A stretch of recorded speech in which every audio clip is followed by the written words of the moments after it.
زیبی کی بیل کروانے پر سر توڑ کوشش کر رہے تھے۔ کراچی آنے کے بعد آغا جان نے بھائی عبدالسلام سے رابطے کی کوشش کی مگر بے سود۔ کچھ اور عامل حضرات سے رابطے کیے مگر کوئی بھی ایسا نہ مل سکا۔ ہم مایوس ہو گئے تھے۔ وہاں وجاہت کی مسلسل کوشش سے زیبا کی ضمانت کے آرڈر مل گئے تھے کیونکہ جیل، عدالت اور ڈاکٹر سبھی کو زیبی کی دماغی حالت پر شک تھا۔ مراد سنجرانی زخمی شیر کی طرح بیکل تھے۔ ان کا غم بھی کم نہیں تھا۔ ہمیں ان سے بھی ہمدردی تھی۔ اذان میاں، جو باپ اپنے جوان بیٹے کی لاش کو اٹھائے، جس نے اپنے بیٹے کا قتل دیکھا ہو، برداشت کرنا آسان کام تو نہیں تھا نا۔ یہ سعادت کا ہی حوصلہ تھا۔ یہ مولا علیہ السلام کے ہی شان تھے۔ جو جوان لاشیں انہوں نے اٹھا رکھے تھے، قربانی پر قربانی دی، اور آج لوگ کہتے ہیں کہ کیوں سوگ مناتے ہو ان شہداء کا۔ شہید کو مردہ جان کر ان کا سوگ نہ مناؤ، آنسو نہ بہاؤ۔ ارے عقل کے اندھوں، سوگ ان کی شہادت کا نہیں، ان کی مظلومیت کا ہے۔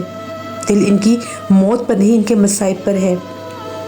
آنسو ان کی اذیتوں پر ہیں، شرمندگی کہ ان کو شہید کرنے والے بھی کلمہ گو تھے۔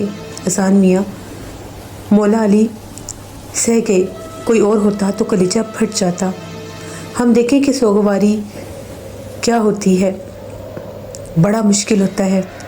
تمہارے بیٹے بھائی اگر ان کو کوئی بے دردی سے روندے تو کوئی بھی اس کو سہن نہیں کر سکتا۔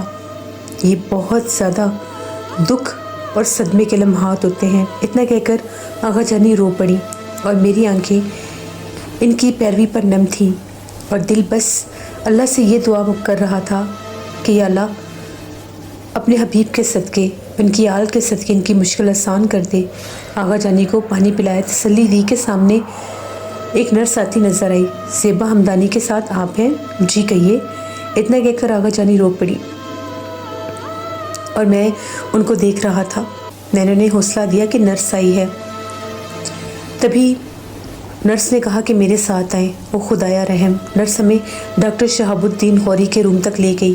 شہاب الدین غوری وجاہت ہمدانی کے دوست ہیں اور زیبا کے ٹریٹمنٹ انچارج بھی۔ تشریف رکھیے مسز ہمدانی، آپ کو زحمت یوں دی کہ میں آپ کو بتا سکوں زیبا کی حالت نازک ہے۔ اس میں خون بتدریج کم سے کم ہوتا جا رہا ہے۔ اکثر دیکھا گیا ہے کہ فیملیز مطمئن نہیں ہوتی اور مریض کو دوسرے ہسپتال منتقل کرا لیتی ہیں اور پھر کیس کر دیتی ہیں کہ ڈاکٹروں نے غفلت کے باعث یہ کیا ہوگا، وہ کیا ہوگا، خون چوری کر لیا ہوگا، مریض تو بے ہوش تھا۔ ہمیں تو پتہ ہی نہیں ڈاکٹرز نے کیا کیا کیا، نتیجتاً ہسپتال بدنام ہو جاتا ہے۔ زیبا ہمدانی کی مکمل ٹریٹمنٹ بے ہوشی کی حالت میں ہو رہی ہے۔ ملاقات کے کوئی خاص اوقات نہیں تھے۔ ہم سب اتنا سامنے شفاف اسی لیے رکھتے ہیں کہ آپ کو کسی بھی بھرم میں نہ رکھ سکیں۔ مسز ہمدانی، وجاہت میرا دوست ہے اور یہ آپ کے علم میں ہے۔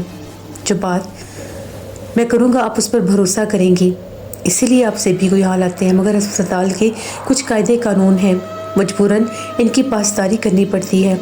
زیبا کے معدے میں زخم ہے اور مسلسل خون کی کمی کے باعث اس کی حالت مزید بگڑنے کا ڈر ہے۔ آپ پلیز اس فارم کو فل کر دیں کہ ہمیں کسی بھی انتہائی صورت حال میں سے ہسپتال میں رکھنا ہوگا اور ہم کسی بھی انتہائی صورتحال کے ذمہ دار نہیں ہوں گے۔ مجھ پر بھروسہ رکھیں، میں پوری کوشش کروں گا کہ زیبا جلد از جلد صحت یاب ہو جائے۔ بس ایک رسمی کارروائی سمجھیں۔ آغا جانی نے میری طرف دیکھا اور فارم بڑھایا۔ وہ اس فارم کی تصدیق چاہتی تھیں۔ فارم میں زیبا کی موجودہ حالت درج تھی اور تقریباً وہی باتیں جو شہاب الدین غوری ڈاکٹر بتا رہے تھے۔ آغا جانی اس پر دستخط کرنے کے لیے تیار تھی۔ ان کے ہاتھوں کی لرزش واضح تھی کہ وہ زیبی کی صحت کے لیے اب نا امید ہو چکی ہیں۔ ہم واپس وارڈ میں آ گئے۔ تبھی آغا جانی کو طاہر علیمی کی کال آئی۔ انہوں نے بتایا کہ ان کے مرشد پاک پتن سے کراچی آئے ہوئے ہیں۔ اگر ان کا ملاقات کا کوئی ارادہ ہے تو وہ کس وقت ہسپتال آ سکتے ہیں۔ آغا جانی نے انہیں کل شام عصر کا وقت دے دیا۔ رضا بے قصور ہوتے ہوئے بھی اس افرید کا شکار بن گیا جس نے اس کی دشمنی بھی نہیں تھی اور موت کی گھاٹ اسے اتار دیا۔ آغا جانی جب زیبا کی بیل ہوئی تو ان کی ملاقات وجاہت صاحب سے ہوئی، تب ان کی کیا حالت تھی؟ اذان میاں، ہم یہاں گھلے جا رہے تھے کہ اگر زیبی کی بیل ہو گئی تو وہ یہاں آ کر کیا کہہ ڈھائے گی، اور جو بیل نہ ہوئی تب بھی اپنی بچی کے حق میں ہی دعا کرتے تھے کہ ہم اس سے ہاتھ دھو بیٹھیں گے، آگے کنواں پیچھے کھائی، کیا کریں، عجیب پریشان صورتحال تھی۔ زیبی کی بیل کی خبر نے ہمیں راحت نہ دے سکی، ہم اور بھی زیادہ پریشان ہو گئے۔ آغا جان کے حوالے سے وجاہت راستے میں ہے، مگر گھر آ کر زیبی دوڑ کر ہمارے سینے سے لگ گئی اور بے تحاشا رونے لگی۔ رضا کی ناگہانی موت اور جیل کی ثبوتوں نے اس کا برا حال کر دیا تھا۔ آغا جان سے بھی گلے لگی اور شکایتیں کرنے لگی۔ آغا جان، آپ ہمیں لینے کیوں نہیں آئے؟ ٹھیک کہتے ہیں رضا کے والدین، سفید رنگ واقعی منحوس ہے، یہ سفیدی کھا گئی میرے سہاگ کو۔ آپ نے زیبا کو سہارا دیا اور کہا کہ چلو بیٹی آؤ کمرے میں۔ تبھی آغا جان نے میری طرف دیکھا اور میں زیبی کو لے کر کمرے میں چلی گئی۔ ہم دونوں حیران تھے کہ یہ سب ٹھیک کیسے ہو گیا۔ گھر میں سوگواری طاری تھی، مگر کیونکہ گھر بچوں والا تھا ماحول کچھ ہی دن میں بہتر ہو گیا۔ ایک دن آغا جان نے کہا، سبیحہ، ہو سکتا ہے وجاہت ٹھیک کہہ رہے ہوں، مراد نے پیسے کی زور پر زیبی کو قتل میں ملوث کیا ہو، اصل حقائق کچھ اور بھی ہو سکتے ہیں، ہو سکتا ہے کہ زیبی واقعی صدمے کے زیر اثر ہو۔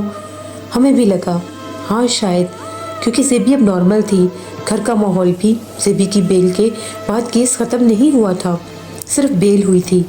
زیبی ہر وقت رضا کو یاد کر کے روتی رہتی، مگر بچوں کے ساتھ اپنا غم غلط نہیں کرتی تھی، ان کے ساتھ خوش رہتی تھی اور اکثر رات کو ہمارے کمرے میں آ جاتی۔ جب تک اسے نیند نہ آتی ہم اس کے کمرے میں بیٹھے رات گزار دیتے۔ اس کی طبیعت ٹھیک نہیں تھی، بخار رہنے لگا۔ ابھی دنوں میں خبر آئی کہ ہماری چچا زاد کلثوم کو دل کا دورہ پڑا ہے اور وہ ہسپتال میں ہے۔ ہمیں جانا تھا، وجاہت کو بھی ایک میٹنگ پر جانا تھا۔ آغا جان نے کہا کہ سبیہ آپ وجاہت کو ڈراپ کر دیں گی، ہم زیبی کے پاس رکتے ہیں، تیز بخار ہے، اکیلا چھوڑ کر نہیں جا سکتے۔ زرنگار بھی اپنے والدین کی طرف گئی ہے۔ دل نہیں مان رہا تھا، مگر گھنٹہ 2 گھنٹہ کی بات تھی، وجاہت واپسی پر ہمیں ہسپتال سے لے آئیں گے۔ ہم اپنی بہن کی عیادت کو ہسپتال آ گئے، مگر دل میں ابھی بھی عجیب وسوسے تھے، دل گھر کی طرف ہی تھا۔ دوبارہ ہم نے کال کی، آغا جان نے اٹھائی اور انہوں نے تسلی دی کہ سب ٹھیک ہے۔ ہم مطمئن ہو گئے۔ قریب 1.5-2 گھنٹے کے بعد وجاہت ہمیں لے کر گھر آئے۔ رات کے 8 بجے کا ٹائم تھا۔ وجاہت کے ساتھ ہم گھر میں داخل ہوئے تو وہ ناگوار بدبو